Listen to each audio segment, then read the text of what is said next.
Bienvenue sur le podcast Aujourd'hui c'est business.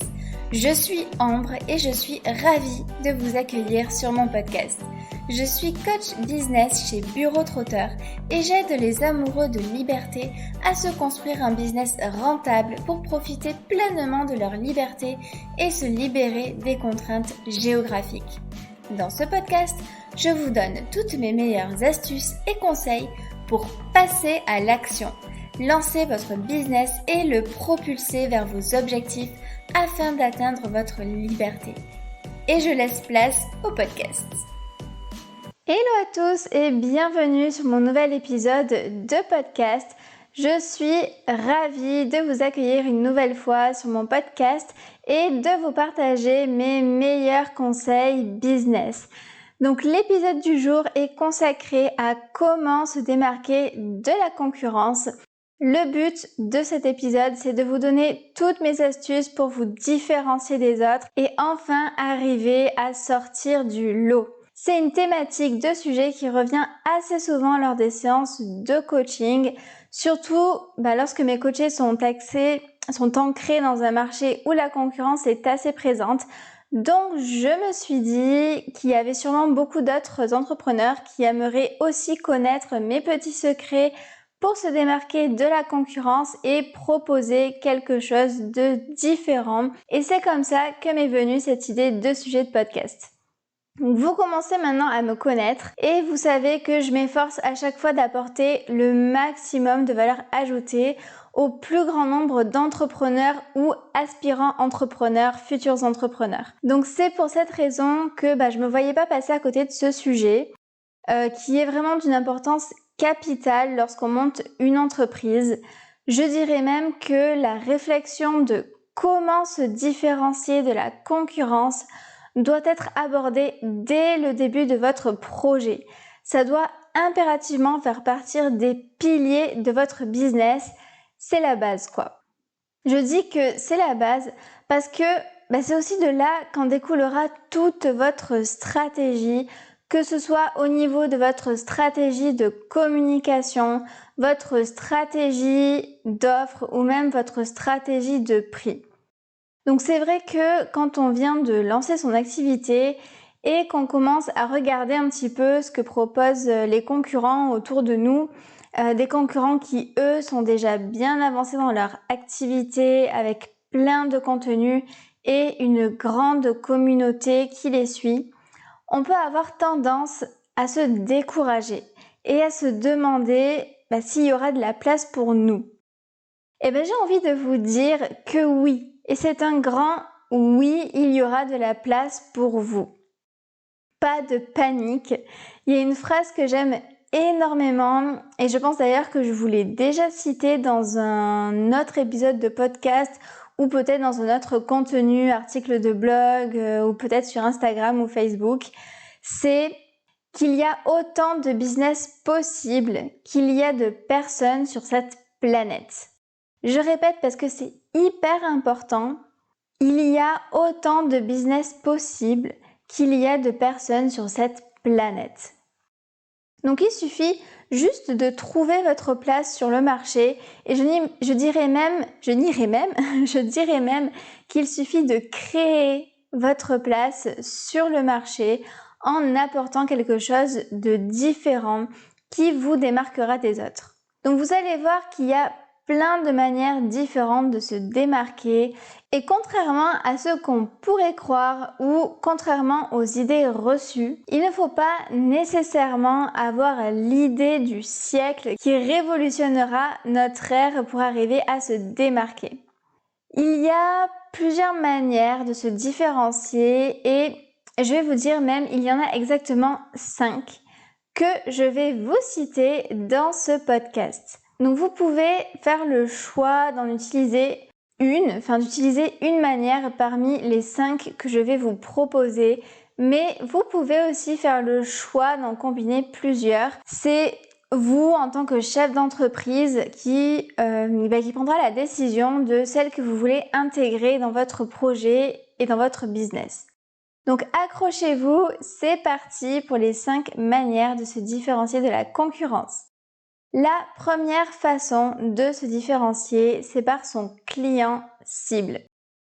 Le type de clientèle que vous visez peut être différente de celle de votre concurrence, donc je m'explique. Vous proposez par exemple des logiciels informatiques et la plupart de vos concurrents proposent ces logiciels à des professionnels. Mais vous, après une étude de marché, vous sentez que ça peut intéresser des particuliers et donc vous décidez de proposer cette offre, de proposer cette solution informatique aux particuliers. Donc vous vous différenciez de votre concurrence puisque vous ne vous adressez pas aux mêmes personnes, puisque vos concurrents s'adressent à des professionnels et vous à des particuliers. Un autre exemple que j'ai envie de vous donner, c'est par exemple vous vendez des vêtements. Donc le marché de la mode, c'est un marché qui est assez concurrentiel et vous décidez de vous adresser aux femmes qui allaitent leurs enfants en leur proposant des vêtements adaptés. Donc, vous ne vous adressez pas à la même clientèle et vous répondez aussi à des besoins différents.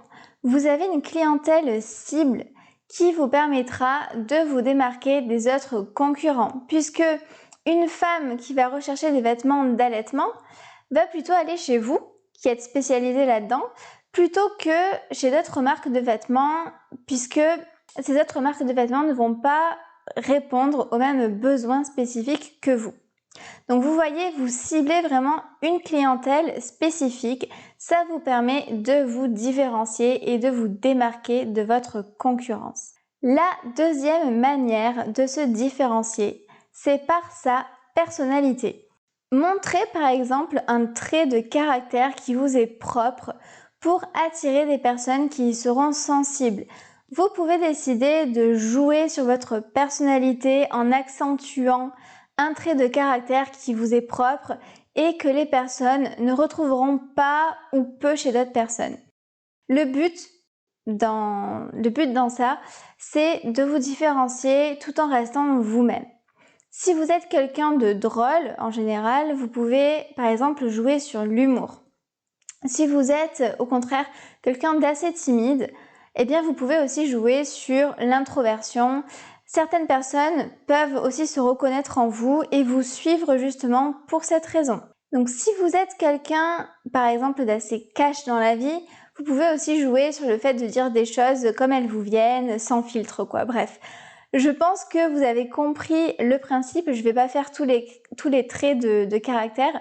C'est à vous vraiment de trouver le trait de caractère qui vous définit le plus si vous souhaitez bien évidemment vous différencier par votre personnalité.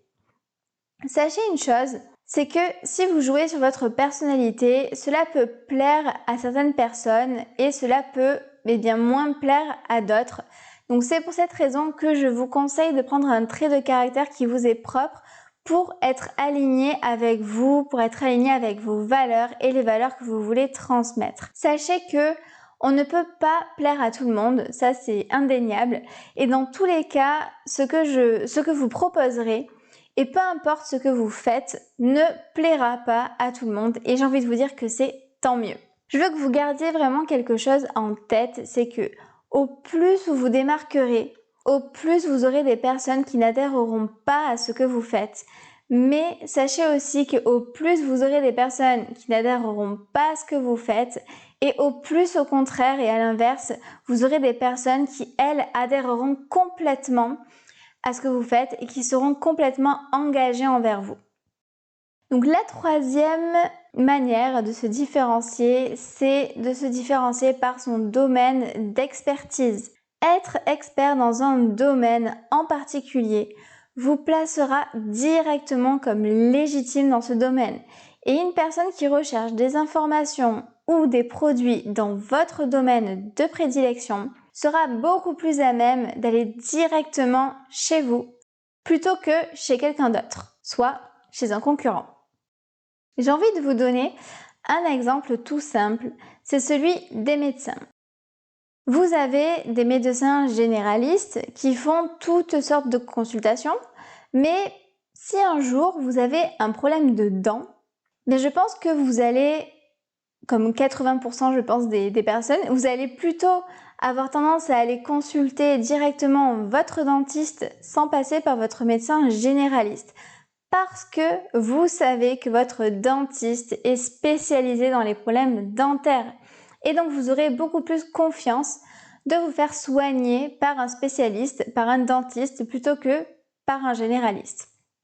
De même que si un jour vous avez envie par exemple d'aller manger de très très bons sushis, vous allez préférer aller dans un restaurant japonais qui est spécialisé dans les sushis et qui fait des très très bons sushis, plutôt que dans un restaurant lambda qui lui va proposer de la cuisine française, mais qui aura aussi un petit peu des sushis, mais qui propose aussi des plats chinois et en même temps des plats indiens, etc. Bref, vous voyez où je veux en venir. De même que, par exemple, si vous voulez manger des bonnes crêpes, vous allez avoir tendance à vous diriger dans une crêperie. Ou si vous avez envie de glace, vous allez directement aller chez un glacier. Parce que du fait qu'ils sont spécialisés dans ce domaine, en particulier, vous les reconnaissez comme experts dans ce domaine et c'est ce qui va les différencier des autres concurrents. La quatrième manière de se différencier, c'est par son message. Axer sa communication sur un message différenciateur peut complètement vous permettre de vous démarquer de vos concurrents.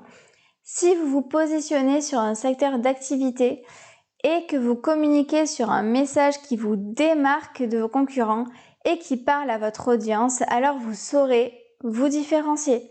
Par exemple, parce que j'aime bien donner des exemples concrets comme ça, c'est tout de suite beaucoup plus parlant. Donc, par exemple, vous êtes dans le milieu de la méditation et tous vos concurrents affirment qu'il faut méditer au minimum pendant 1 heure tous les jours pour enfin voir les bienfaits de la méditation. Et vous pensez pas du tout pareil et vous voulez passer un autre message parce que vous avez trouvé une méthode révolutionnaire qui permet de voir les effets de la méditation en seulement 10 minutes par jour. Et donc vous allez axer votre communication sur votre message qui est de retrouver votre sérénité en méditant seulement 10 minutes par jour, alors que tous vos concurrents préconisent beaucoup plus de temps. Un autre exemple, dans mon business, tout simplement, j'ai choisi d'axer ma communication sur le business et la liberté et comment retrouver sa liberté grâce à un business en ligne. Donc c'est une valeur, pourquoi j'ai choisi ça, ce message? Parce que c'est une valeur qui me parle énormément et il était important pour moi de transmettre ce message de liberté. C'est ce qui peut me différencier d'autres concurrents qui ne parlent pas de liberté et qui parlent que de construire un business pur et dur. Parce que moi je fais la différence, parce qu'on peut tout à fait construire un business et au final être tributaire, voire esclave de son business si on n'a pas mis certaines bonnes bases dès le début. Et enfin, la 5e et dernière manière de se différencier, c'est par son positionnement. Où souhaitez-vous positionner votre offre sur le marché? Je vous pose la question, où est-ce que vous voulez positionner votre offre sur le marché? C'est à vous de décider où vous souhaitez positionner votre offre et votre marque en tant que chef d'entreprise. C'est une décision complètement stratégique et c'est vraiment une décision clé dans la construction d'une entreprise. Je pourrais vous créer, je pense, un épisode de podcast entier sur le sujet tellement le positionnement demande de réflexion et il est hyper stratégique et important pour une entreprise. Ça me donne d'ailleurs une idée de sujet de podcast pour un prochain épisode. N'hésitez pas à me dire en commentaire si ça vous intéresserait d'ailleurs que je dédie un épisode sur comment définir son positionnement. Bref, je ferme la parenthèse. Vous pouvez tout faire avec le positionnement en fonction de la stratégie que vous voulez employer. Vous pouvez positionner un produit dit premium à un prix plutôt abordable et vous pouvez à l'inverse proposer un produit perçu comme basique à un prix premium. Le tout, c'est de savoir l'expliquer et le vendre à votre client cible. Mais choisir un positionnement différent de vos concurrents, c'est vraiment une stratégie hyper efficace pour vous différencier d'eux. Par exemple, vous êtes une entreprise de savon. Le savon peut être vu comme un produit dit basique, sauf que votre savon est fabriqué de manière artisanale. Vous utilisez une méthode rare et ancestrale pour la fabrication. En plus de ça, vous avez fait le choix d'utiliser des matières premières naturelles et non néfastes pour la santé. Donc vous faites le choix, grâce à tous ces éléments que je viens de vous citer et qui différencient votre produit, de pratiquer des prix plus élevés que vos concurrents et donc d'avoir un positionnement haut de gamme. Ce positionnement vous permettra de vous différencier de certains de vos concurrents qui, eux, proposeront une offre de savon complètement différente à un prix beaucoup plus bas, mais qui n'auront pas la même qualité de produit que vous. Donc en ayant pris parti de choisir un positionnement différent sur ce type de produit standard, vous vous différenciez par rapport à vos concurrents. Vous allez aussi toucher une clientèle cible qui sera différente.